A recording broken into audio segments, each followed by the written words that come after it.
Modern technology has made the operation of wheeled vehicles so easy that many people tend to take the vehicle for granted.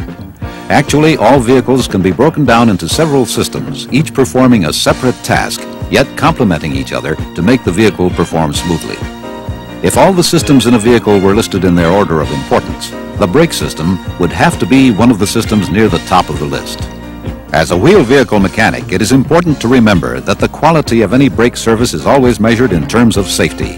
To effectively troubleshoot and perform brake system maintenance, it is essential to have an understanding of basic hydraulic principles. The engine will get a wheeled vehicle rolling, but it takes brakes to stop it.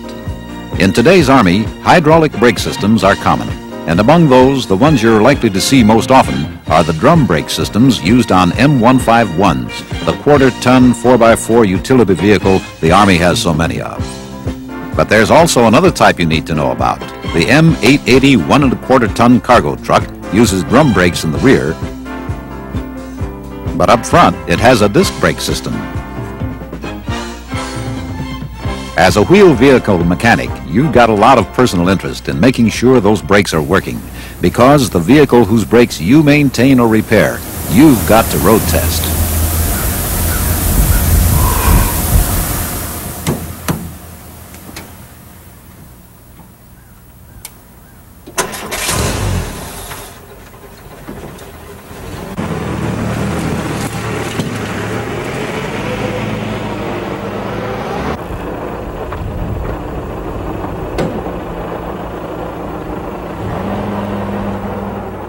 It's up to you to put safe brake system operation at the top of your list anytime you work on hydraulic brakes of any kind.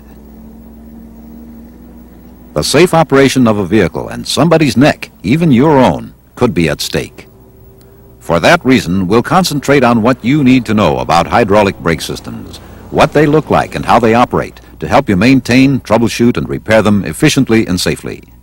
When you have viewed this program, you should be able to understand the basic principles of hydraulic brake systems.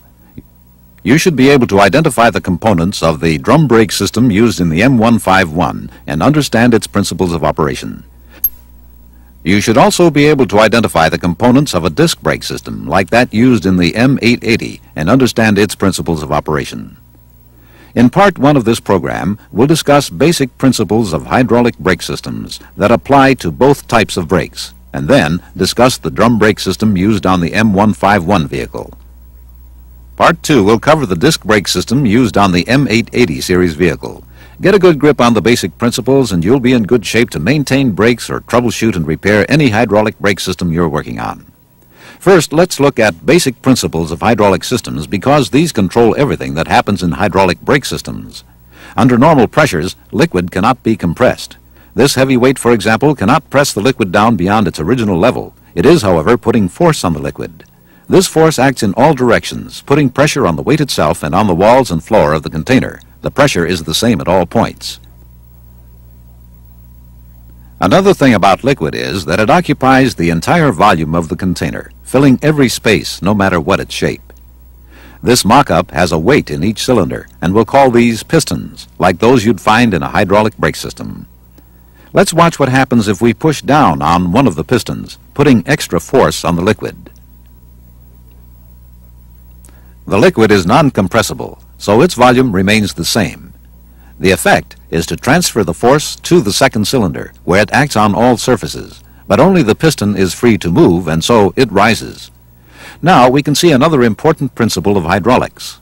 The area of each piston is the same, so the right-hand piston rises by as much as the left-hand piston is pushed down. That's because the pressure is the same on the face of both pistons. Let's see what happens if one piston is bigger than the other. The small piston puts a certain amount of force on the liquid. At the larger piston, this same force acts on each area that's the same size as the small piston. So the pressure on the face of the large piston is multiplied by that amount. This means the force applied by one piston can be multiplied many times just by enlarging the area of other pistons in the system. One other thing happens. The smaller piston has to travel farther to raise the larger piston by the same amount as before. The same things happen if, instead of one large piston, there are several whose total area is larger than that of the piston applying the force. Once again, the liquid can't be compressed, and its volume remains the same as force is applied, so the force is transferred to each piston in the system simultaneously. This is like the situation in a hydraulic brake system. The cylinder with the piston that applies the force as the lever is moved is like the master brake cylinder. The connecting pipes are like the brake lines. And the four cylinders with pistons are like the wheel cylinders, except that in each M151 wheel cylinder there are two pistons, not just one. Keeping the principles we've just talked about firmly in mind, let's look at each of those components as they appear in the M151 drum brake system. Let's start by looking at the master brake cylinder.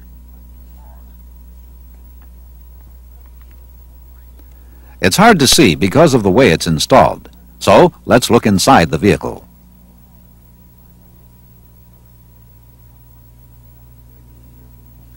The master brake cylinder is the heart of the hydraulic brake system. The brake pedal moves a piston inside the cylinder by means of this push rod.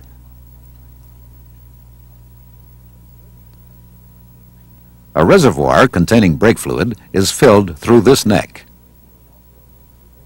Brake fluid also fills the brake lines through this outlet. They connect the master cylinder to the wheel cylinders at each wheel assembly. For a closer look at a wheel cylinder, let's go right into the brake assembly with the wheel and brake drum removed.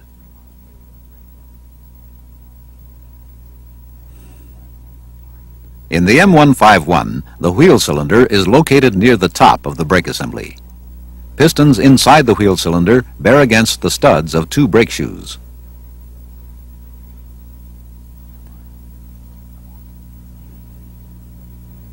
These brake shoes are retained by springs, so they are fully floating and self-centering.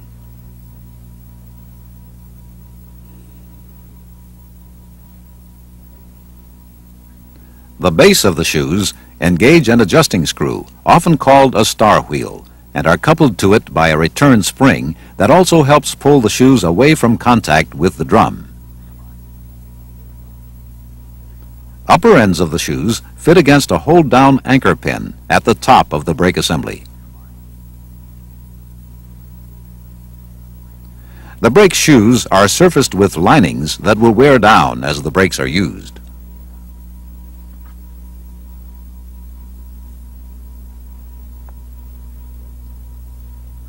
The brake drum mounts over the brake shoes, which apply pressure to the inner surface to stop wheel rotation.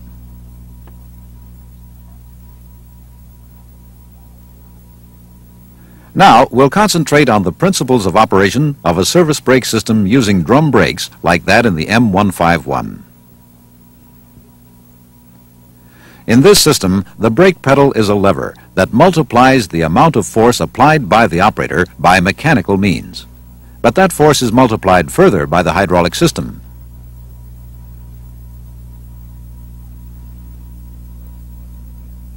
So first, let's look at the active hydraulic components, the master cylinder and wheel cylinders, to see how that happens.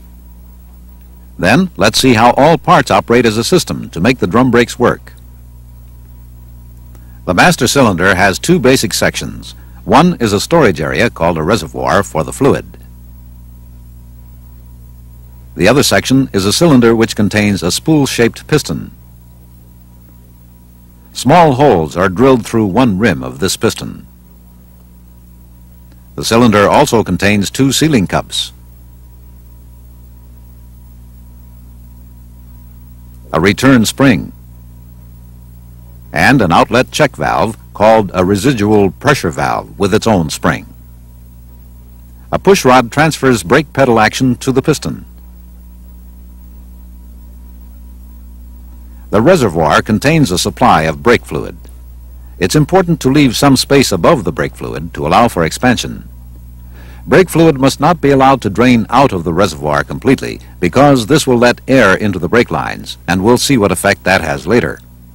Your manual will tell you what the proper level is. Keep it there at all times, and you won't get yourself or the users of the vehicle in trouble. One thing more about brake fluid. It absorbs water, which could cause serious problems throughout the brake system, so keep the reservoir tightly covered at all times. The two ports in the base of the reservoir provide pathways for brake fluid movement. The filler port is larger and supplies brake fluid to the system. The compensating port is smaller and allows passage of expanding or contracting fluid. Fluid movement is controlled by the action of the piston and two cups, which both point forward. As the pushrod transmits pedal motion, the spring applies force against the residual pressure valve, while at the same time the piston cup closes the compensating port. This primary cup faces forward, and as piston motion continues, it seals in the pressure that now starts building up in the outlet end of the cylinder. This fluid pressure unseats the residual pressure valve, opening the way for the brake fluid to pressurize the brake lines and wheel cylinders. We'll look at what happens there in a moment. For now, let's follow the action in the cylinder when the brake pedal is released. The spring drives the piston and sealing cup backward, and so pressure forward of it and in the brake line drops. This brake line pressure bears against the residual pressure valve, tending to hold it open. But eventually, as brake line pressure decreases, the spring overcomes its force and reseats the residual pressure valve. This traps a small amount of pressure in the brake lines and wheel cylinders, and we'll see the effects of that later. As piston motion continues, the compensating port is reopened. Brake fluid flows back into the reservoir through this path. Also, the return spring pushes the piston back faster than fluid can return. This drops the pressure ahead of the cup, so it is now free to flex and unseal the holes in the rim of the piston. Fluid can now return to the outlet end by this path, ensuring that this space will be completely filled for the next braking action. The spring drives the piston back against its stop to complete the braking cycle. Because the secondary cup at this end of the cylinder also faces forward, no brake fluid can leak out of the system. Now, let's get into the other active hydraulic component, the wheel cylinder, and see how that operates. This device is connected to the steel brake lines by a flexible tube that allows for turning and up and down movement of the wheel.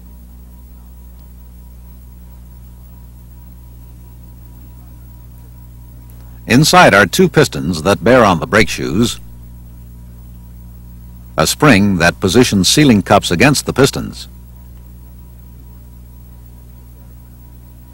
and a bleed air valve that lets you get rid of air in the brake system, as we're showing you here on another wheel cylinder.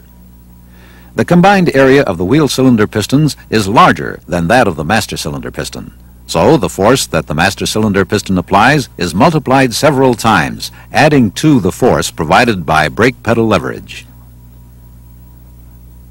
As the piston in the master cylinder puts pressure on the brake fluid, this forces the wheel cylinder pistons to move the brake shoes apart.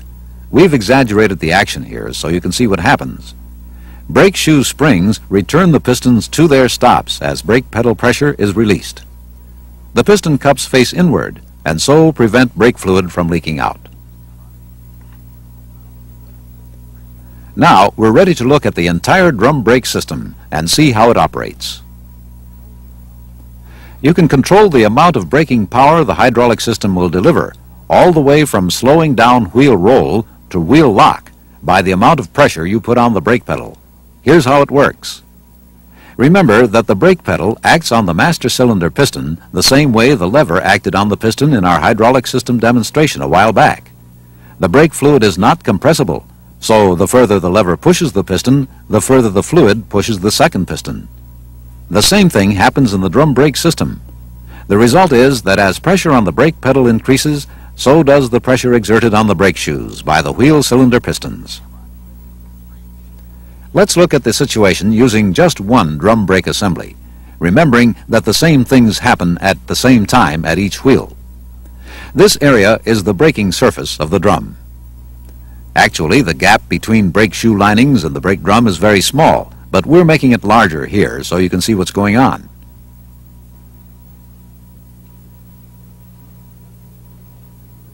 Let's say the wheel and the brake drum assembly attached to it is rotating. Now, let's push down on the brake pedal. The master cylinder piston transmits force to the brake fluid in the brake line and in the wheel cylinder. Both pistons are forced outward against the brake shoes, and these in turn are forced into contact with the brake drum. The friction between the brake shoe lining and brake drum begins to slow the wheel down slightly.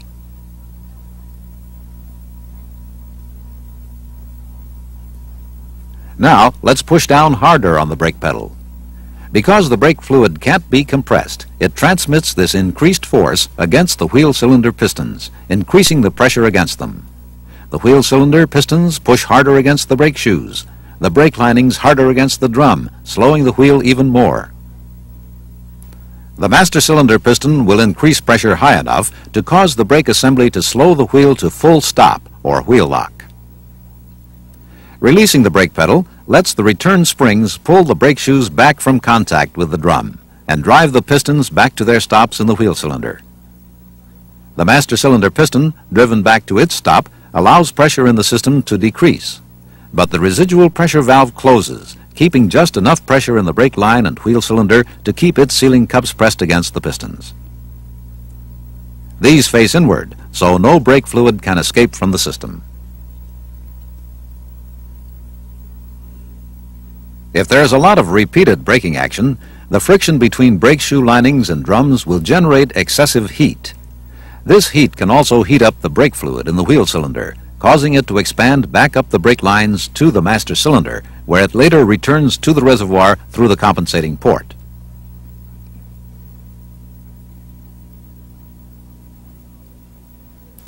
Now, let's say some air is trapped in the brake line near a wheel cylinder like this. Air is compressible, and that can cause problems. Let's again push down on the brake pedal until the brake linings make first contact with the brake drum. So far, so good. But now, let's push down harder. Here's where the problem shows up. The increased pressure in the brake fluid presses against the air bubble and it shrinks. Let's say the air bubble gets forced into the wheel cylinder. Plainly, the full force generated by the master cylinder piston is not being transmitted to the wheel cylinder pistons, and brake pedal action feels spongy.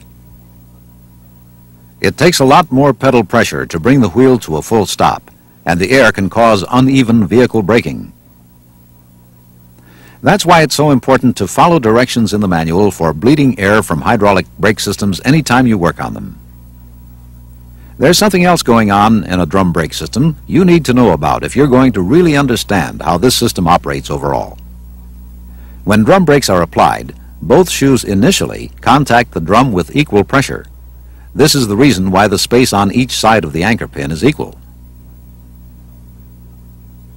However, friction between the rotating drum and shoes tends to pull the shoes around with the drum. When this happens, one shoe is forced farther away from the anchor pin. This in turn forces the other shoe tightly against the anchor pin. Increased friction at this point tends to make both shoe assemblies pivot, using the anchor pin as an axis. If the drum were not present to contain the shoes, the action would look like this.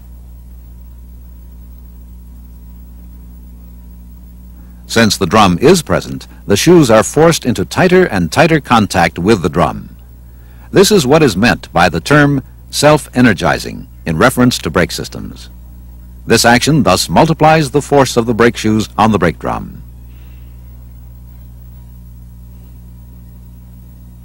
One more thing you need to know about drum brake operation. You'll remember we said brake linings will wear with use.